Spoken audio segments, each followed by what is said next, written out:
Dr. Irshad Manji, an Islamic reformer, believes the Quran can be interpreted along more feminist lines. The Quran is very, very clear that in the eyes of God, men and women have equal rights and equal responsibilities. At the Prophet Muhammad's own beloved first wife, Khadija, was a wealthy, self-made entrepreneur. All right, ABC, you've finally managed to tick me off. You just told millions of people that according to Islam, men and women have equal rights and responsibilities before Allah. And what evidence does Irshad Manji give? She says that Khadija was a wealthy, self-made entrepreneur. I wonder why Miss Manji failed to mention the fact that Khadija was a wealthy, self-made entrepreneur before Islam, before she married Muhammad, before Muhammad even began receiving revelations. In other words, if Khadija's social status is evidence of equality between men and women, it would be evidence of equality between men and women in pagan Mecca, before the rise of Islam. But ABC News doesn't tell us any of that. All we get is the misrepresentation. So, why would ABC tell us that men and women are equal in Islam? I suspect it's because they know most people don't have the resources or the time to carefully examine what we see on the news. But I do. Let's take a look at what Islam really teaches about men and women. Surah 434 is always a good place to start. Men are in charge of women. Why? Because Allah hath made the one of them to excel the other. By nature, men excel women. And because they spend of their property for the support of women. So good women are the obedient, guarding in secret that which Allah hath guarded. But what do you do if women get out of line? As for those from whom ye fear rebellion, admonish them, and banish them to beds apart, and scourge them. Then, if they obey you, seek not a way against them. The Quran is very, very clear. It certainly is, Miss Manji. So, men are in charge of women. They're superior to women, they excel women, and if women get out of line, men are commanded to beat them into submission. Sorry, ABC, but this doesn't sound like equality. Nor is there equality when it comes to how many marriage partners a person can have. Surah 4:3 says, "And if you fear that you shall not be able to deal justly with the orphan girls, then marry other women of your choice, 2 or 3 or 4. Yes, you heard that correctly. Muslim men can marry up to 4 women. Can Muslim women marry up to 4 men? No. Is this what you call equality, ABC? We should also note that Muslim men can have more sexual partners than just their 4 wives. Muslim men get to have sex with their war captives and slave girls, those whom their right hands possess. Consider Surah 23, 1-6.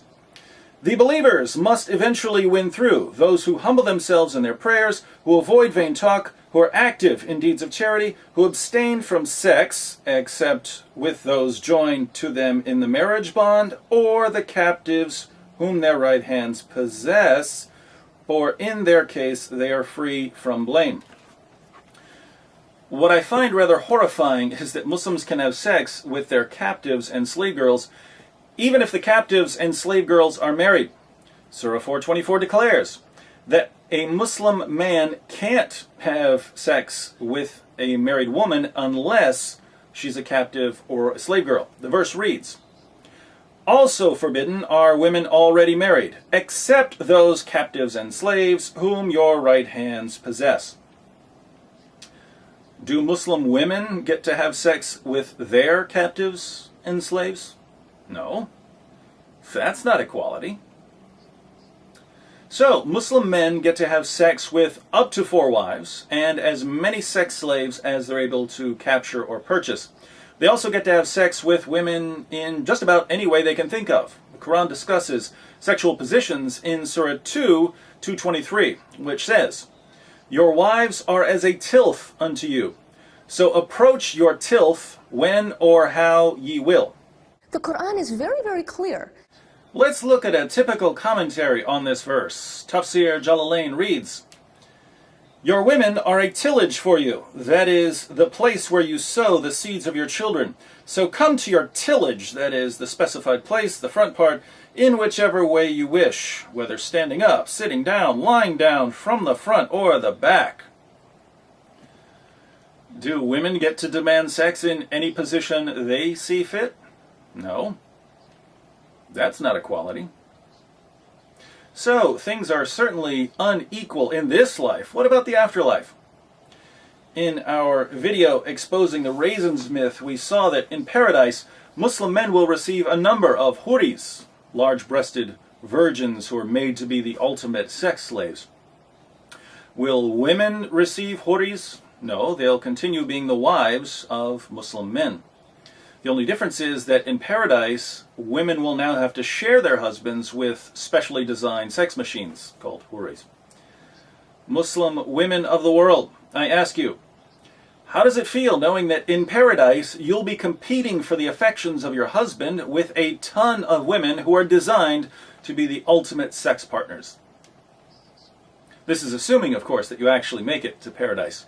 Muhammad said that most of the inhabitants of hell are women. The Prophet said, I saw the hellfire, and I had never seen such a horrible sight. I saw that most of the inhabitants were women. The people asked, Oh, Allah's apostle, why is it so? The Prophet said, because of their ungratefulness. It was asked whether they are ungrateful to Allah. The Prophet said, they are ungrateful to their companions of life, husbands, and ungrateful to good deeds. So, according to Muhammad, most of the inhabitants of hell are women. The women are in hell because they're ungrateful to their husbands and because they don't perform enough good deeds. But this means that women are less moral than men, according to Muhammad. They're also less intelligent. In Surah 2, 282, the Qur'an discusses contracts, and we find that the testimony of a woman is worth half the testimony of a man. It says, and get 2 witnesses out of your own men. And if there are not 2 men available, then a man and 2 women, such as you agree for witnesses, so that if one of them, one of the 2 women, errs, the other can remind her. The Qur'an is very, very clear.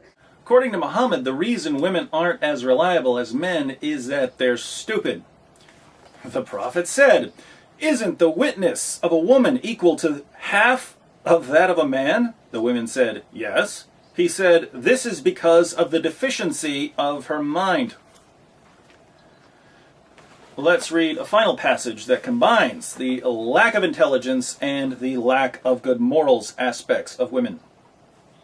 Muhammad said, O womenfolk, you should give charity and ask much forgiveness, for I saw you in bulk amongst the dwellers of hell.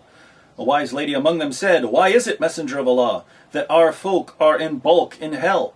Upon this, the Holy Prophet observed, You curse too much and are ungrateful to your spouses. I have seen none lacking in common sense and failing in religion, but at the same time robbing the wisdom of the wise, besides you. Upon this, the woman remarked, What is wrong with our common sense and with our religion? He, the Holy Prophet, observed, Your lack of common sense can be well judged from the fact that the evidence of 2 women is equal to 1 man.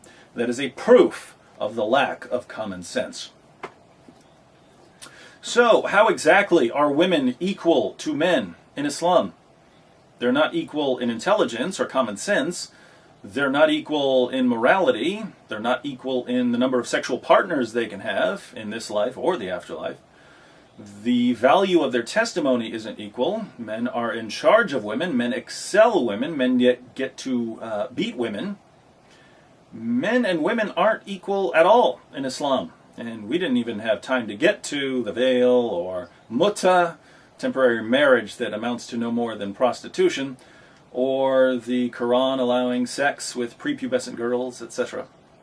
So, why does ABC News continue to mislead millions of viewers, trying desperately to convince us that Islam is perfectly compatible with Western values? Stay tuned. I assure you, we will get to the bottom of this.